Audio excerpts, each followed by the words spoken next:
Yo, it's your girl Anaya here. We are back again with another episode of the You're Wrong Sir podcast, and I have an extremely special guest. I'm super excited about this episode because this is my first official WNBA player on a podcast. And today's guest is Michaela Onyenwere. So, Michaela, thank you for coming on. We appreciate you. Yeah, of course. Thank you for having me. How are you? I'm doing well. I moved to Brooklyn a few days ago, and it's just I know it's been a dream. So I'm really excited. I'm happy to be here. Just excited to experience Brooklyn and start training camp. I'm just really excited to be here. Yes. So for those of you who are listening who don't know, Michaela is the current number 6 pick in the 2020 WNBA Draft, a 3-time Gatorade Player of the Year award recipient, and most importantly, a McDonald's All-American, and now a UCLA alum. So I'm just so excited to have you on. We got so much to talk about, girl, because you've been doing so much. Like I'm excited. For those of you who may not know who you are or just may see you from the aspect of being a player on the court for UCLA, sum yourself up in 3 values. Ooh, okay. I would say I'm authentic to myself. Okay. God is really important to me, and family is really important to me. Okay, so authenticity, God, and family. Yes. And so that leads me straight into something. Of course, before the podcast, I had to do my research on you just further outside of being a fan. And one of your tattoos is Psalms 46:5. Yes. And it basically says, God is within her. She will not fail. God will help her at break of day. I thought that was really interesting. And that's currently one of your values. So what did that mean to you? And what was the purpose of that behind that tattoo? Yeah, so I actually grew up in a very just Christian household, just my whole family.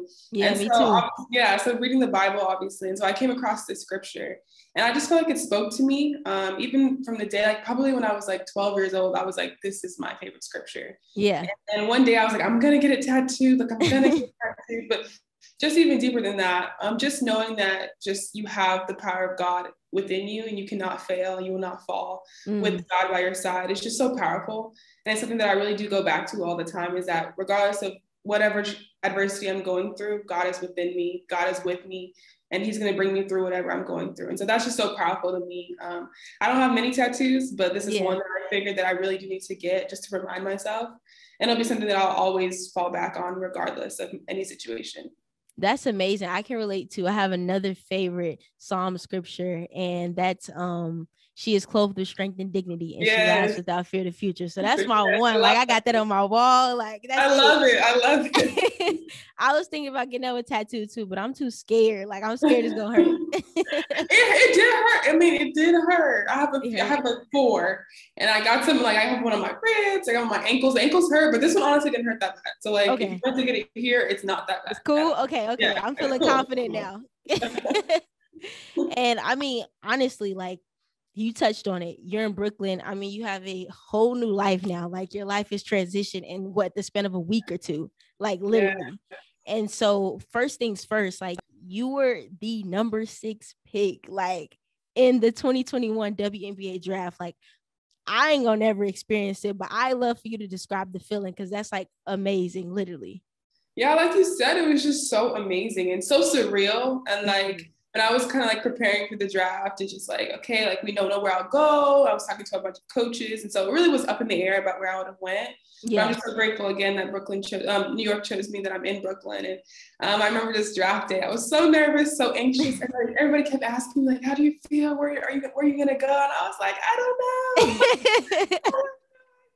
But just to hear my name called in front of my family and friends, and just in that setting, was so, so great. And it's still surreal to this day. Like, I sometimes have realizations where I'm like, I really am in the WNBA. Like, I really drafted like last week. And I'm just like, every single time I have those realizations, I go back to just the word grateful. Like, I'm just so grateful to be in this position. And it really doesn't go unnoticed for me. It's just how hard it's been to get to this point, but just how rewarding it is to get to this point at this time of my life. It's amazing. Like, and I think for me, most importantly, because of course I'm in college, but I didn't play, but just being an athlete, like in high school, like in hooping, you really don't see. And I think the most important thing is visibility. Yeah. Like, if we're being real, like, your grandma and the reaction of you all, it just went viral. Like, she was lit. And she was so happy for you. But one of those things I felt like was so important with this draft was visibility. I don't know about you, but like every other WNBA draft, we've never seen that many reactions put on social media, like ever. Number 4 pick, Aerie, Charlie's family, your family. I'm like, nobody has ever seen the reactions of WNBA players like ever that much, like ever.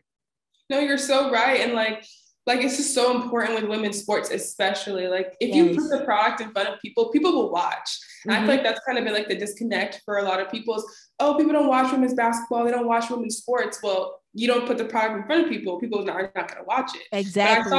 I saw something the other day that was like, the 2021 draft was like the second most watched draft ever. And I'm like, that's wild within itself, just because like obviously like it's really cool for people to be watching, but for women's sports in general, that's huge. Like, and on top of that, huge. Like when people talk about like, I hate the whole idea of like, oh, people don't watch women's sports, because they do. And I feel like people try to like mask that to not acknowledge or give them credit. But like even outside of you all's draft, the championship, Stanford, and then Arizona, that was I think the most watched championship game since 2014. Like you can't say that people don't watch women's sports, because they do. Exactly. Thank you. Exactly what I'm trying to tell people. Like you cannot people watch it if you put it in front of people. If you make it accessible to people as much as you all do men's sports, people will watch women's sports. I feel you, like definitely. And I think it was just so great. And I was so happy for you guys, because it was just a huge moment in the fact that like everybody could share that with you. Everybody got the chance to see that, which was like one of a kind and unique. Literally, just so cool for sure. Yeah, and then moving into the process, like I know you even said like, did you have going into the draft? I think a lot of the times we know what happens with the NFL draft, or we know what happens with the NBA draft, but like what goes into the process of declaring for a WNBA draft? Like who did you confide in? Like how did you know it was the time? Like what was your mindset when you decided to do that? Yeah, so for those who don't know, we had the option of coming back. We have next year due to COVID. And so I decided to opt out of that. I just thought it was time for me. It was a hard decision. I was thinking about it all my senior year. My coaches and my teammates really did help me as far as just like deciding what to do. Yeah. And ultimately, obviously, I decided to leave. I just thought it was my time to leave at UCLA. Like I felt like I'd done what I needed to do at UCLA. And you did. Yeah, and that chapter just, it was just ready to go. And like, I love UCLA and I'm very grateful for my experiences. But so after, obviously, we ended our season, I had to like move out of my apartment really, really quickly because I graduated. And so like I technically wasn't a college athlete anymore. So I had to move out of my apartment like a week after. I stayed in California for a little bit, but even then I had to find an agent. And I really did confide in my AAU coach, Coach Isaac. He has helped me so much. Like I would not be able to have done the things that I've done without him. He's just been so helpful in facilitating all of those calls. And so I signed with an agent, Allison Gaylor from Disrupt the Game. And so we were kind of just like talking back and forth about where I might go. Setting up calls. So I spoke with 11 of the top picks coaches in the first round, like throughout this whole thing. And so I was able to get to know like the coaches, the GMs, and just have like a 30-minute to an hour kind of Zoom talk with them. And so I got to know a lot of the teams. And even though obviously you can only be drafted to one team, it's nice to get to know the other teams and other GMs because you just never know. And so from there, I had calls all the way until 2 days before the draft. By that time, I had moved home to Colorado. So I was at home for about a week or so. So then it came to my planning the draft party, inviting family and friends. We hired a photographer and a videographer. We hired a decorator, a makeup artist. I had to do my hair, decorate the house. Like it was right. I had to get it right. It was like this whole big ordeal.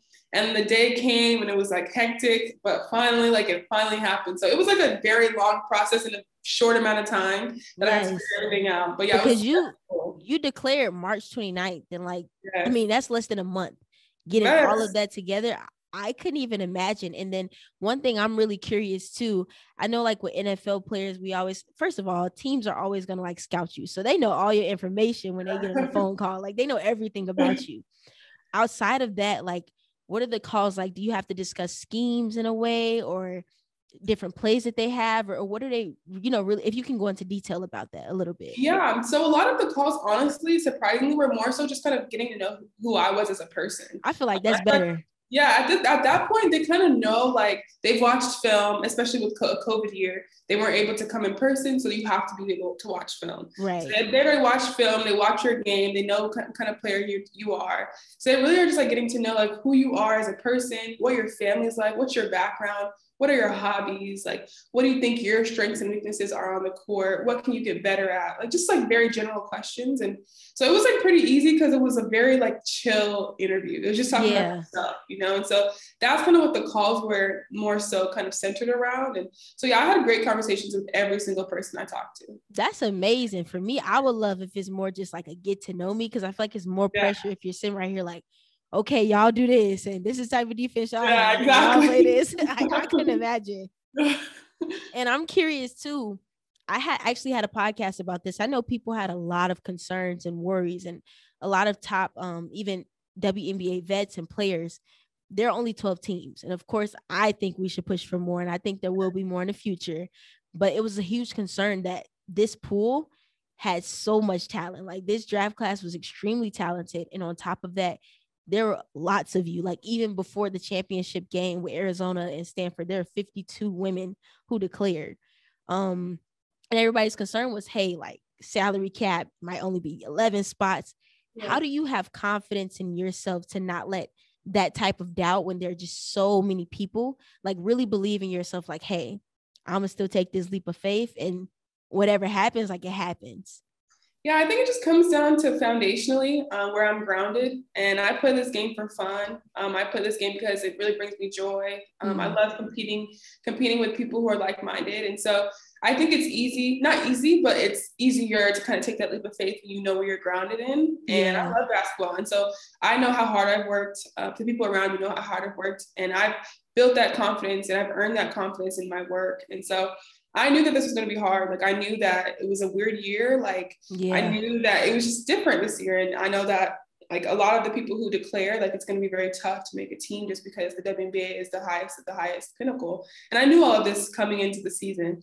But I feel like I said, I was just really grounded on how hard I'd worked. And I'm very confident in what I've done, just because I know the hours and the preparation I've had. And I just have had such a great experience with doing what I've been doing. And so if it's meant to be, it's meant to be. I mean, like I said, like, God is very important in my life. He's placed me in this position for a reason. And so I trust in that. I trust in him. I trust in my work. And that's what just kind of gives me confidence to be at this moment and just kind of relish in this opportunity. I love that, having faith. And I think the most important thing you said out there was having fun. Like, at a certain point, it starts to get just so businessy and so, so serious. And I'm super happy that, like, you're still having fun. And speaking of fun, I mean, now you hooping on a team with the same people who you were competing against. I mean, Didi Richards, Sabrina, like, how does that feel? Like, when you were like, okay, New York Liberty, like, just chose me. Like, how does it feel to know, like, okay, the people who I'm like, dang, okay, I got to watch out for her and watching film on, this is the team now. You know what's so crazy is a lot of the people who, like, the younger people on the team, like, I feel like I've interacted with them in some way. Like, Jasmine, I took an official visit to Louisville. Kylie, I was her joiner. I kind of played against her for a while. Didi, I was actually, which is so crazy, we were roommates at McDonald's All-American. Really? Like, yeah, it's like I feel like the basketball community is so small, and I feel like I've interacted with so many people on this team that I was like just super excited. And like you said, Sabrina, I played against her so many times. And so I'm really excited. When I heard my name, obviously my first thing was like, oh, I get to be with these people that I've played against so many times. But I'm really excited. There's a lot of young talent on this team, and there's a lot of actually like older vets as well who are really, really good and trying to like rebuild like the team how it was. And so I'm excited. I think it's gonna be a really fun year, a really competitive training camp, but I'm just really excited to be here. I'm excited for you. And like, the first thing to think about is, okay, I'm going to go hoop with these people who I have good relationships with. There's already chemistry there, or who I really believe that they have an amazing talent on the court. But two, a lot of people don't acknowledge New York Liberty have a lot of history. I mean, you got Teresa Weatherspoon, Kim Hampton, like all of these individuals. So how does it feel to go into an organization where there's like so much culture? Yes, basketball is huge in New York. Yes. It's such a huge staple of the culture here, and I knew that before I even really got here. And so what's crazy is I was walking to my Uber the other day after testing, and like I got stopped by like 7 people to take a picture, and like wow, that you famous. but even then, it just shows just the culture of women's basketball, or just basketball in general in New York, and how much it means to Brooklyn and the city. And so it is definitely an honor and a privilege to be able to watch this. People like you said, Teresa Witherspoon, Tina Charles, and people who have went through this organization. It's definitely an honor and a privilege to be able to be here. And I'm so excited to, be ingrained in the Brooklyn culture and meet the Brooklyn people of Brooklyn, and just kind of just be here. It's just so exciting. That's amazing. Like, I can only imagine. And on top of that, like, after, I know you even got on live, and I think, was it with Kiana after the draft, and you were talking about like how, oh my God, it's so like, how am I gonna respond to all of these texts? Like, everybody's texting me, everybody's calling me, like, what's going on? Everybody was, especially because obviously my grandma, and I have never in my life, I had to turn my phone notifications off. Because it was just from every aspect. And I was like super, super overwhelmed in like the best way possible. Yeah. And like some of the messages, like I would be able to like kind of glance at them. There was just a lot of people were just really proud. And I got a lot of messages from just like Nigerian people. And that really put things into perspective for me, because obviously like I'm Nigerian, but just to see like the impact that night had, and just representation that my grandma kind of represented for so many different people around the world. Yes. And that, like, people were just so proud. And so that was definitely like just such a cool feeling. That's key. And just to speak of that, like your roots, like I know you even had an interview and you were talking about how people, from Nigeria, people from Africa have just been showing you love. Yeah. And, my thing is also always representation. We talked about visibility. Yeah. And so my most important thing is, what's the goal for you? Like, even when it comes to taking this to the next level, like, do you have any idea? If not right now, that's okay. But just representation for your heritage and for your family and things of those sorts. Yes, I think it's, like you said, representation is so important in every single facet. I think I've learned that more now than ever. Just over this past year, that representation is so important. And so like we kind of talked about, like those messages, it really does kind of is near and dear to my heart, just because I didn't really know that, so many Nigerian girls are looking up to me, Nigerian boys and girls are looking up to me in that moment. And so it definitely does something to me, and it makes me want to keep going harder for them. It makes me want to represent them in the correct way. And it makes me want people to know that you can literally get here because I've gotten here. I hope that people can be better than me that are Nigerian or are Nigerian heritage. And so it really does mean a lot to me that I am that for people. And I hope that kind of continues to motivate people they can get to wherever they want. They can get to the highest level, whether that's the WNBA, NBA, CEO, whatever it is, you can get to this level, because I have, and I'm just like you all. I agree with that. I love that. And I think the most important thing that you said was just those little girls and boys who look up to you. And it's very much so attainable for them. And something that stands out to me, like a lot about your story, is you ain't even had the basketball in your hand since you were 3, right? Right. So that's everybody's typical story. But you basically talked about like how you started basketball in 7th grade. Yeah. Who put the basketball in your hand? How did that come about? Like, what happened? Yeah, actually, so I went to a private school for a very long private Christian school for a very long time. I can relate. Yeah, it wasn't sports. I wasn't introduced to sports, honestly, like through our school. And so I actually ended up going to a different school, a public school, a little bit further from my house. And they had sports. And I was like, hey, why not? Like, why don't I just try it? And so I tried every sport. I tried volleyball, swimming, track, basketball. I was like doing everything. Okay. And so basketball just kind of stuck. I remember in my 7th grade year, I think I made the B team. And so I was just really happy to be here. I was like, yay, like I made a team. Like, woo. And then, ended up just getting better. 8th grade year, I was on the A team. And so I just kept getting better at it, honestly. And I started taking it more seriously just because I realized I had potential in the sport. And obviously, like my freshman year of high school, that's when things really kind of shifted for me, where I was like, okay, now I'm getting college looks. Like, this is something I could actually go to school for and actually get my school paid for. And so that's kind of like my story and how it started. It would definitely be said did not happen when I was young. I was probably like 11 or 12 when I first started. Crazy. Like, that's what, 9 years of development? You're at the top level. Like, that's mind blowing, literally. It's crazy. It's definitely surreal to just wrap your head around, And work ethic. Like, even though basketball was something that, came to you a little later, and most importantly, it's not something that, you know, you don't have a mom or dad who play basketball, but your dad was somebody prominent and has those medals in the Nigerian Olympic track team. Talk about just learning from him, because I know your family is extremely supportive of, you could just tell from the reaction of everybody, supportive of your endeavors within sports. And talk to me about like what you've learned from him, or how his work ethic has really rubbed off on you when it comes to just getting in situations where you're literally at the elite level.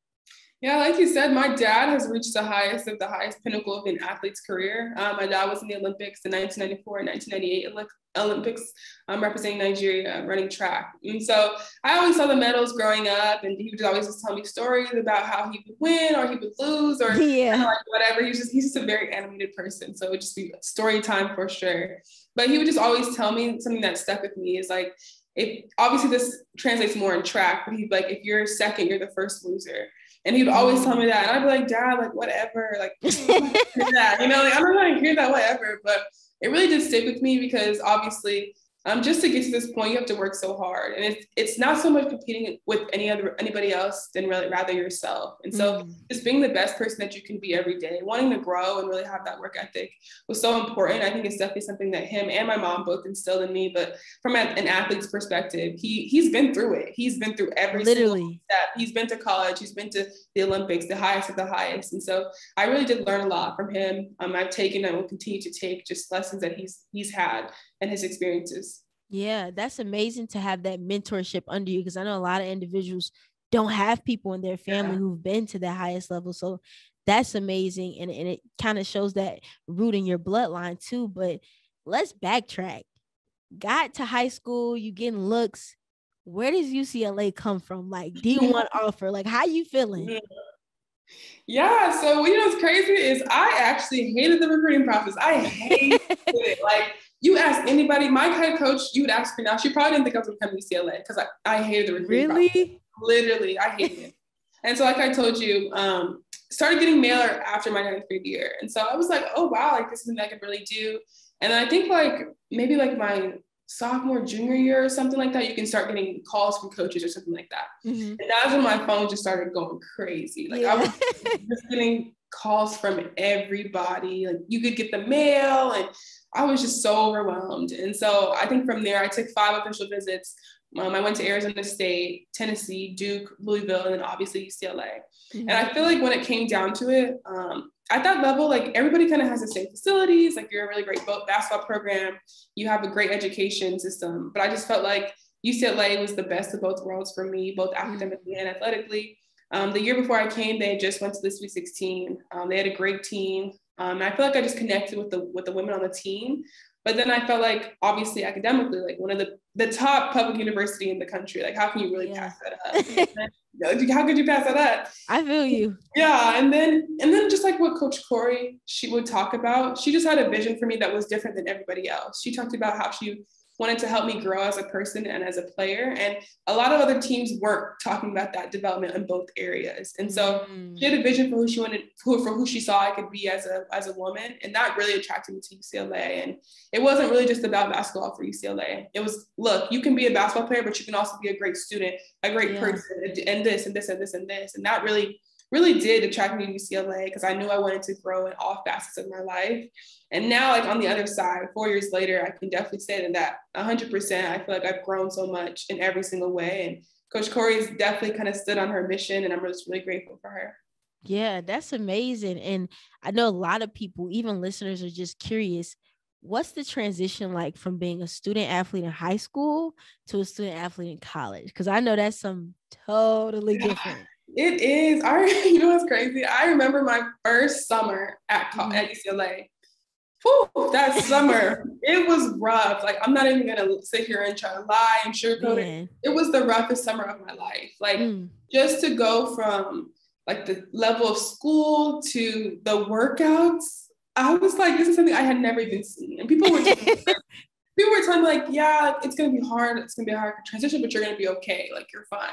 And obviously, eventually I was after that summer. But that summer really just put me in check and put things into perspective because I was like, okay, I have some areas to grow 100%.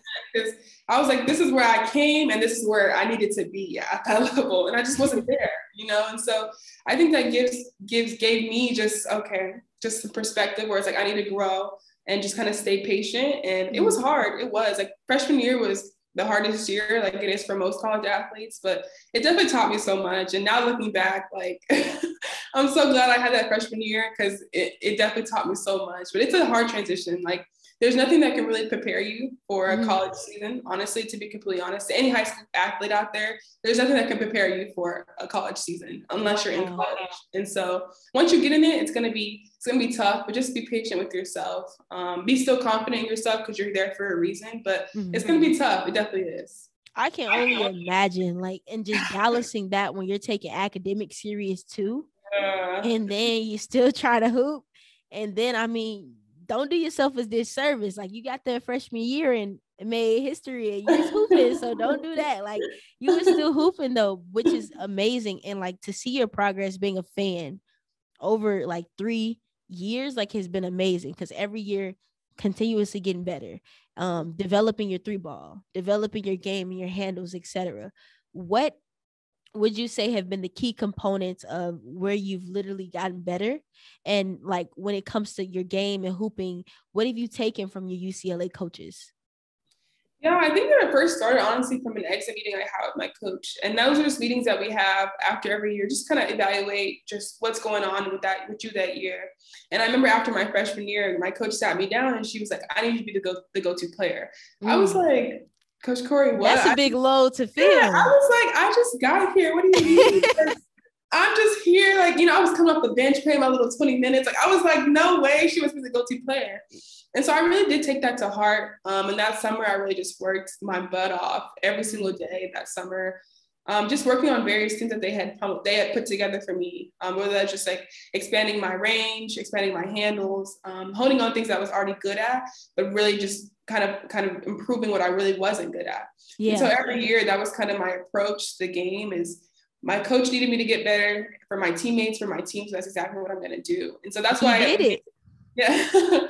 And that's what made it like, it wasn't easy, but it made the goal way more attainable because it was like, I know what I'm doing it for. Like, I know I'm doing this for my team. I know I'm doing this for my coaches. And so just to reiterate, just like the key components that I had to get better, I was obviously my 3-point consistency, my mid-range consistency, being able to be really versatile. And that's something that I really prided myself on in college. I can do a little bit of everything. And that's kind of what my coaches needed me to do. And so that was something I really focused on during the summer. And just to bring what I brought from UCLA to here, I think just continuing to just have that get better every single day attitude. That was one thing we talked about so much in college is how do you get 1% better? And it can sound cliche a little bit, but it is really true. Like, how can I use this one day to get better? Even if it's something simple as my free throw routine. Like, how can I use this one day to get better? And so I think moving forward to the professional level, that's going to be so important because there's definitely going to be another learning curve that I'm going to have to face. And so that's, if I focus on that, it doesn't make the milestones feel so big or days feel so long. If I just focus on how do I just get better today? One day at a time and literally trust in the process. And you did that, like, right? And you're here. And now you had to go from home, Colorado, and where you're used to, and now you had to go to Brooklyn. Talk to me. I know you've started training camp or you've met the team. What is that like to be in a facility? And most importantly, is that adjustment as hard as it was? Like, can you prepare for it? Like you said with UCLA or no? It's definitely been cool. We've had individual workouts. I've had 2 so far. We start training camp on Sunday, actually. And so we had 2 days off. And so individual workout, coming in, I was like really nervous. I was like, I don't know how it's going to be. Like, I haven't worked out in 2 days. So like, I was like a little bit like nervous. And it was definitely really cool. I was able to meet 3 of my assistant coaches, Justin, Jackie, and Shelly. And they're really cool. I've kind of interacted with them before this, but it was really, really cool. They were all so encouraging, but they pushed me. And that's what I really liked about them already, is that like, we're going to encourage you, but you need to work your butt off in this workout. And so like, it was definitely a little bit of an adjustment, but I felt like there was things that we were doing that I already know how to do. And so it was just like, look, we're just playing. We're just having a great workout. And so, yeah, it's been really, really cool. I haven't had too much experience with the working out so far, but I'm excited for training camp. I think it's going to be a super competitive training camp. There's a lot of young people on the team. And so I think it'll be a lot of high energy. But yeah, I'm really excited just to see how that goes. And then I can maybe talk about just the curve and see how it goes. Yeah, I'm excited for you. That's amazing. And it's so quick. Like, it literally feels like you were just reacting and telling your mom to stand up and push up and take it. And now, like, on Sunday, you're about to be training. Literally, it's so crazy. Just, this is like a whirlwind. Like, life just changing so fast. Man, it's crazy. And then something that you said too, I think one of my like favorite sayings is like, and coming from other people, like the highest act is inspiration. And we talked about just inspiring little young boys and girls from where your roots are, and just having them look up to you and learn from you. But most importantly, there are people who have inspired you and who you admire. And in an interview, you talked about how you admire Russell Westbrook, Maya Moore, and Elena Delle Donne. So we're gonna have a little trivia right now, have a little breakdown. Okay. So if you can, all of these people you admire, if you can take away one aspect from each of their game, from Russell, from Maya, from Elena, what would it be? Okay, Russell, for sure, his athleticism. Oh, yes. You know what? I don't know. I might change that, because I'm either between his athleticism or just like his competitive tenacity. Because I would take the tenacity. You know, because it's crazy. You go one-on-one against Russell, you know you're gonna get his best. So I'm gonna take his competitive tenacity. I'm gonna take Elena Delle Donne's, just like her mid-range game. I think it's just like so polished. And I love, like, if you know me, you know I love Elena Delle Donne. So like, I love her. Or her free throw percentage, because she's like a 92% free throw shooter. So okay, we need you there. Rookie of the year? For sure. And then 3, I would say like Maya Moore has this about her. I don't even know what it is. Like this dog about her. It's like her and Diana Taurasi both have it. I don't know what it is, but they have it. And so if I had something like a word that that's what I would take from Maya Moore. She's just clutch. Like, she's gonna bring her best at all moments. She can score and go at all moments. So that's I love that. I love that a lot.